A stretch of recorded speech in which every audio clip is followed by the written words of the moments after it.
Lévitique chapitre 22. Salut, moi je m'appelle Lydia et aujourd'hui je vais lire un peu plus de la Bible en essayant de lire la Bible entière, chapitre après chapitre, jour par jour, jusqu'à la fin. Aujourd'hui je vais me concentrer sur Lévitique chapitre 22. Alors, allons-y. Partie D.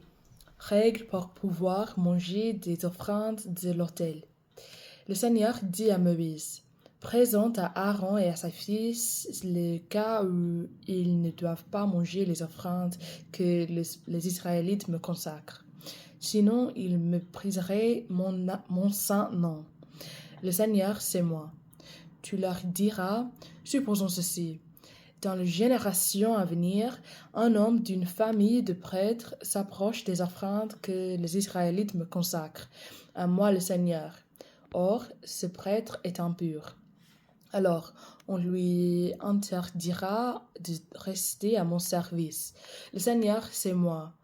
Ou encore, un prêtre a une maladie de peau, ou bien un liquide coule de ses organes sexuels. Il doit se rendre pur avant de manger une offrande réservée à Dieu. C'est la même chose pour celui qui touche une personne impure parce qu'elle a touché un mort, pour celui qui perd sa semence, pour celui qui a touché n'importe quel animal qui rend impur, pour celui qui a touché un homme qui rend impur. Peu importe la cause. Un prêtre à qui l'une de ces choses arrive reste impur jusqu'au soir. Il doit se laver entièrement avant de manger des offrandes réservées à Dieu. Après le coucher du soleil, il est pur. Après le coucher du soleil, il est pur. Il peut donc manger de nouveau des offrandes réservées à Dieu. En effet, cette nourriture est pour lui. Un prêtre ne doit pas manger la viande d'un animal mort naturellement ou déchiré par une bête sauvage. Sinon, il sera impur. Le Seigneur, c'est moi. Les prêtres doivent obéir à mes commandements. Alors, ils ne se rendront pas coupables à cause de la nourriture. S'ils traitent cette nourriture sans respect, ils mourront. Le Seigneur, c'est moi, et c'est moi qui les mets à part pour mon service.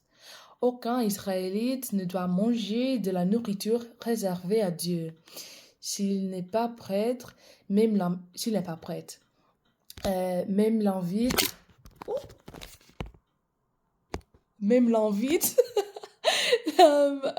mais je suis où?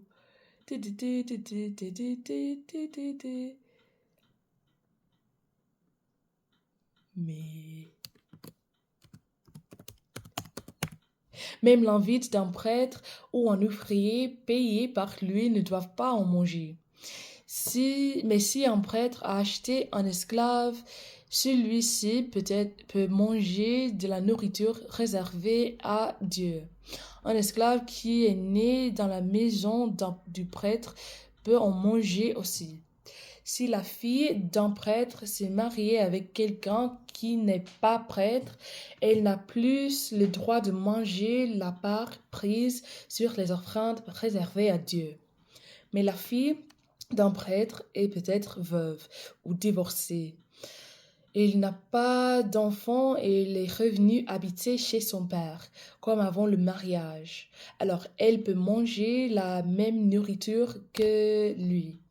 En dehors de ces cas, personne ne doit manger des offrandes réservées à Dieu, s'il n'est pas prêtre.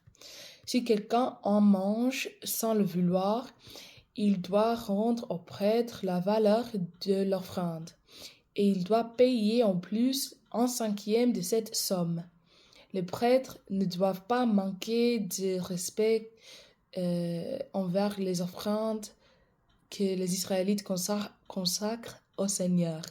Si l'on mange en étant impur, ils rendent les Israélites responsables d'une faute qui doit être pardonnée.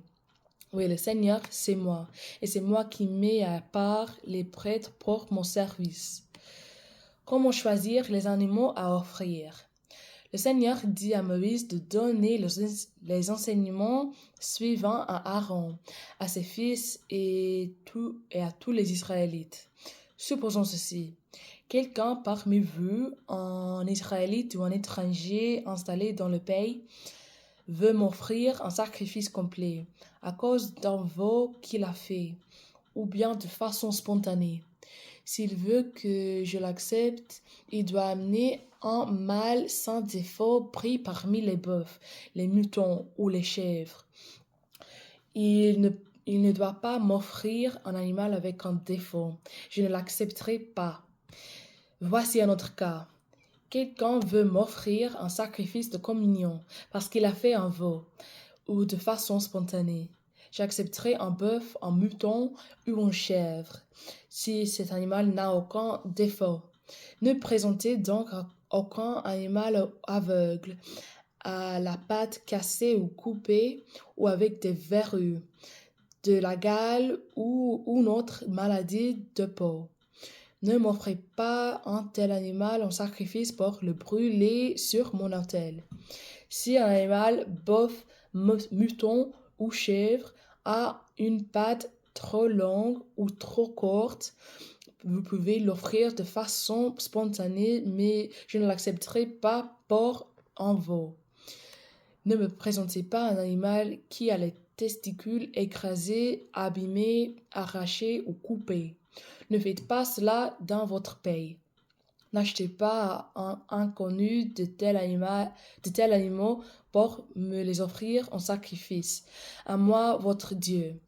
Ils sont abîmés. C'est donc un défaut et je ne les accepterai pas de votre part. Le Seigneur dit à Moïse, un veau, un agneau ou un cabri doivent rester avec leur mère pendant 7 jours après leur naissance. À partir du 8e jour, j'accepte qu'on les présente comme sacrifice brûlé pour moi. Mais n'égorgez pas pour moi une vache, une brebis ou une chèvre le même jour que son petit. Quand vous m'offrirez un animal pour accompagner un chant de louange, faites cela selon les règles pour que je vous accepte. Mangez cet animal le jour même. Ne gardez rien pour le jour suivant. Le Seigneur, c'est moi. Gardez mes commandements et obéissez-leur. Le Seigneur, c'est moi. Ne méprisez pas mon saint nom. Au contraire, voici ce que je veux. Vu les Israélites, vous devez montrer que je suis le vrai Dieu. C'est à moi, le Seigneur, que vous appartenez. Je vous ai fait sortir d'Égypte pour être votre Dieu. Le Seigneur, c'est moi. Alors, merci de m'avoir écouté aujourd'hui et de lire la Bible avec moi et aussi de supporter mon accent, ma prononciation, ma vitesse et mes erreurs. De toute façon, que Dieu vous bénisse beaucoup aujourd'hui et demain et j'espère vous voir demain. Aussi, si vous voulez regarder ces vidéos en bon ordre, il y a des playlists sur ma chaîne YouTube qui est liée de ma bio TikTok. Là-bas, il y a des playlists en 3 langues. En anglais, qui est ma langue maternelle, en français et en espagnol, les 2 langues que j'ai apprises pendant l'école il y a quelques années. Alors, soyez patient avec moi si vous les pouvez parler couramment parce que c'est mon but, mais je ne suis pas maintenant. Alors, merci et à demain, à plus, bye!